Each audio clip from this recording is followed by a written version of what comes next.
conversation areas you need to start having before you get married? That's interesting. Yeah. Do you want to take the first one or should I?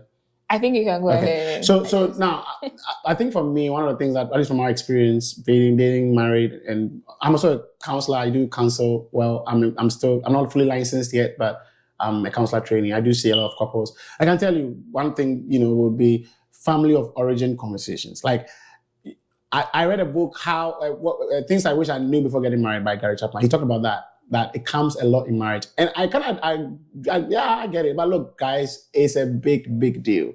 So you want to start having that. Hey, how do you do this at home? Like, how do you do breakfast? What are traditions you have at home? What do you guys think about prayer? Christmas, what traditions did you have? Like, have those conversations, and they really make a difference in marriage. I mean, it doesn't mean once you do that, you will automatically be good in your marriage. You have to still adjust, but it helps to be aware of it. There's some things that you actually discover in the marriage, but start right from the dating stage. Yeah, and I think, like you said, there are things that are still going to be very surprising. Like, a very big one for me was the fact that he is not able to eat together on the same plate with me. Go for your own food. We are always like, I'm like, I want to eat with you. Why? Because we used to eat together. And we did not. Like, we would fight when we do that. We used to do that in the beginning. In the same bowl. In the same bowl. Like, I didn't know it was a big deal. I mean, we asked all these questions before, but funny enough, this was one of the things we didn't even think about to ask, but it was a surprise in the marriage. But guys, why should we eat together in the same bowl? Like, we are different human beings, right? Like, she wants to cheat me, I want to cheat her. I don't want any fight. I just want a piece of my, But you get a drift. Like, these are major things that will always come up. So yeah, always come up. And if you don't take care, it can be a source of argument, or you say, why you don't want me to eat with you? What do you mean? All those things. So just talk about it, before. Yeah, the second one I think will be sexual and relationship history. I think this is extremely important. Now, once again, it depends on the season that you are in. Like, if you are dating, do you just start dating? Maybe hold on a little bit. But if you're kind of getting close to marriage, once again, advisable to do this with the help of a counselor or someone who is guiding you, like a mentor or coach, who has experience with that from a Christian perspective.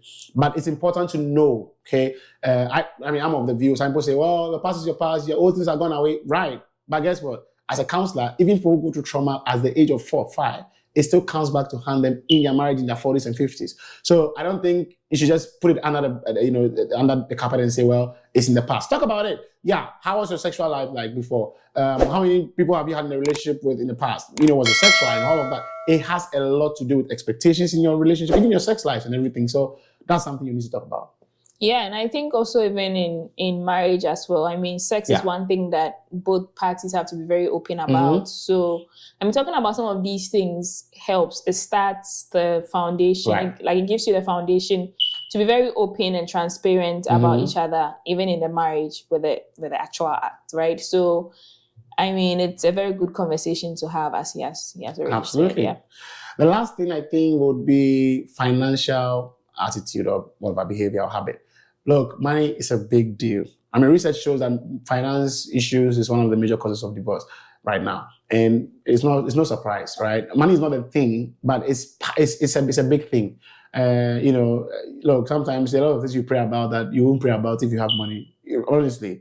So it's a big deal. And I think that how somebody manages their money, how they spend, their habits, all of that makes a really huge, a really big difference. Now, one thing I thank God for my wife is that I like her, but she's frugal. She's not a spendthrift. It's not as much like, hey, I want this, I want that. Like, that really, it gives me a lot of peace of mind with that. So financial decisions, financial attitude is extremely important. Start talking about it now if you're in a relationship.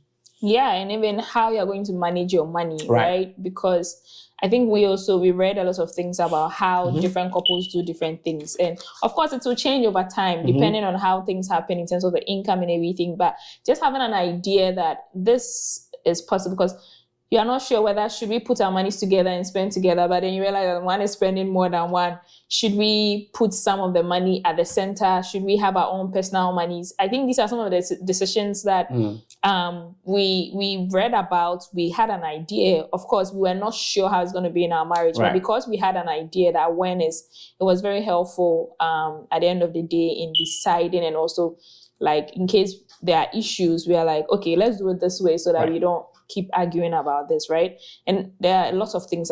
We can probably do a video on that, how that's to manage your finances in marriage. And I mean, there are lots of different ways we've tried that have been very helpful and prevented arguments in terms of finances. So yeah. It's good. Good.